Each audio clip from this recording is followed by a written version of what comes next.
Hi, my name is Phil Duggan. I'm N1EP, November 1 Echo Papa, a ham radio operator in Millbridge, Maine. Today I want to talk about Web SDR and its use for ham radio applications.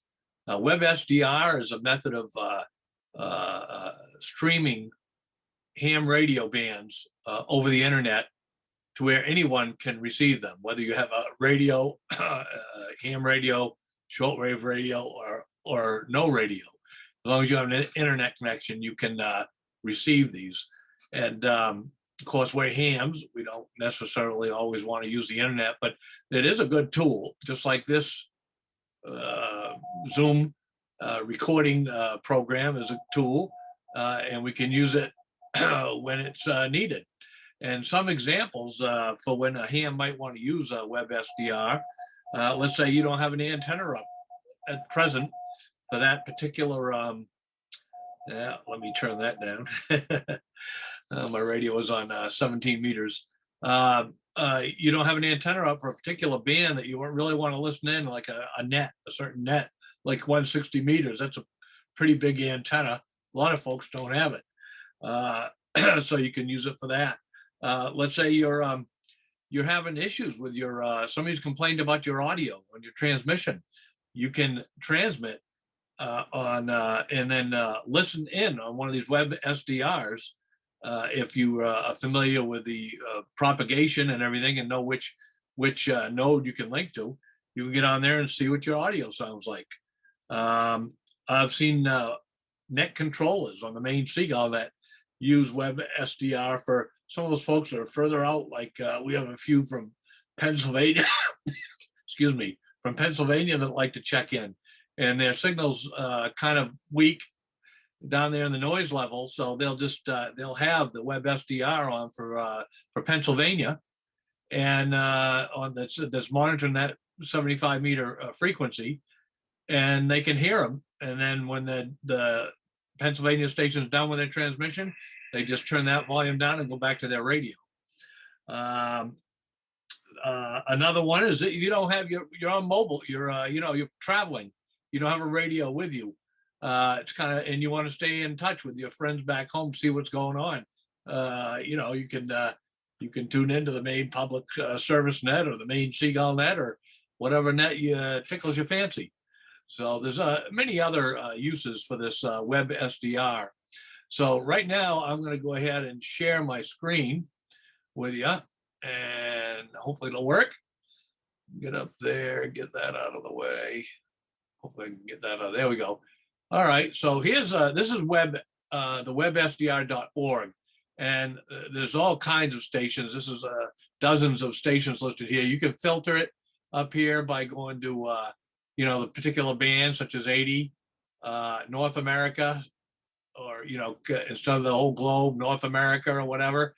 You can also go to it if you go all the way down to the end of the page here. There's a map, and you can zoom in and just click on the node you want. So I'm going to go. I'm going to zoom in there a little bit more. I'm going to click onto the Sebago Lake Web SDR that's in Maine. I think it's that one, isn't it? There we go. And then it gives a link to you. Tells you what, this is what I like. It tells you what antenna they're on too. And a dipole at 50 feet is great for 75 meters and, statewide communication. Through. Here we are. It's the question. How are they going to talk through? Okay. So it came up on 3885. Some folks are on 3885. So I'm going to change the frequency here. You can see you have different things. Sometimes you have to log in with your call sign. I didn't do that this time, so it seems to be working. So I'm going to you can either scroll around here like that, go around, and you can. Somebody's over here. What's that? Oh, I muted it. I'll mute it.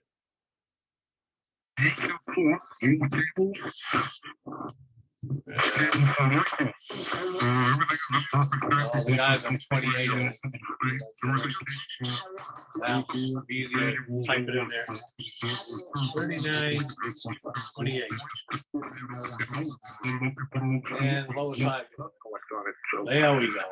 what, $450? It helped to be on lower side, man. Let me mute this ship again. it, or you can pick it up. Okay, so you can also record the audio, and that's what when you're transmitting to test your audio to see what your audio's like.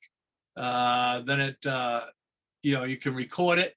Let's say do a test for 10 seconds, and then you can stop recording. Then you can play it back, and you'll know what your signal's like. Let me see if I can do this right now. I'm going to go up to 3940. And I've got this radio on. Okay, unmute it.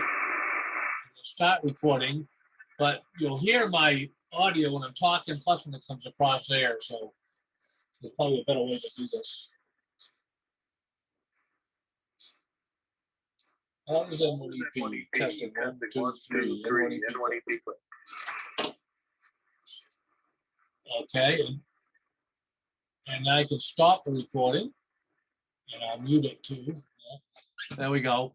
And even though it says your browser does not seem to support downloading, now you hit download and it still does it. We'll open it up in on this Mac. It'll open up on iTunes.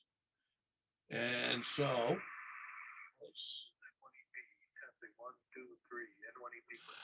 Yeah, that was the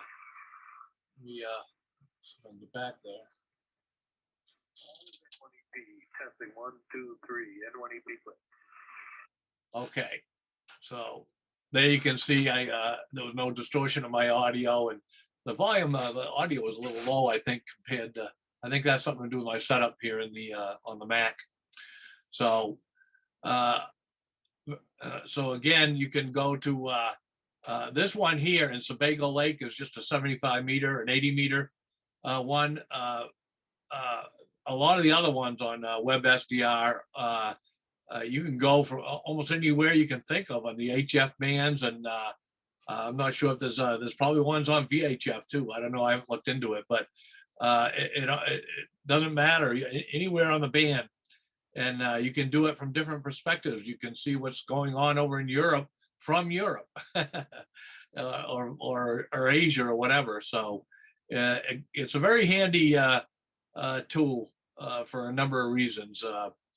And maybe it's not for everybody, but let me stop sharing it here. Maybe it's not for everybody, but hey, it has its uses. I like to use the one in Sebago Lake every now and then just to see how my audio is, and to see how what else is on the band. Sometimes that's another thing. If you don't have a band scope on your radio, like some of the newer, more expensive radios do, you got it right here. You can just, you can have an old 30-year-old rig that doesn't have a display like that, but bring it up on the internet and listen into the Web SDR closest to you, and you can see what's going on the spectrum here. Did I already stop sharing? Yeah, I did, but let me share that again just to point it out.